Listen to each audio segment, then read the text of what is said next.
আপনারা সাথে খেতাম, এটা ভাবন ঘোরার মঞ্চ নয়। সেজন্য আপনাদেরকে অনুরোধ করব, নম্র শান্তভাবে এই ভোটারদের পাশে থাকবেন, সাধারণ মানুষদের পাশে থাকবেন, সাধারণ মানুষদের কাছে ভোট চাইবেন। সংগঠিত করেছিল এবং আমরা বিভিন্নভাবে জেলাতে বিভাগে বর্তমান যে অন্তর্বর্তীকালীন সরকার ছাত্র জনতার আন্দোলনের মাধ্যমে মুখ্যভাবে পরিচালনা করা হয়, যত তথ্য নিয়ে পরিচালনা করা স্বৈরাচার এরশাদ সরকার আপোষ করে আঘাত করে বারবার নির্বাচনে গিয়েছিল।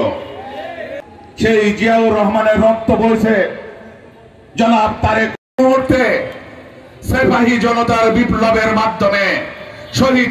ঠিক সেই মুহূর্তে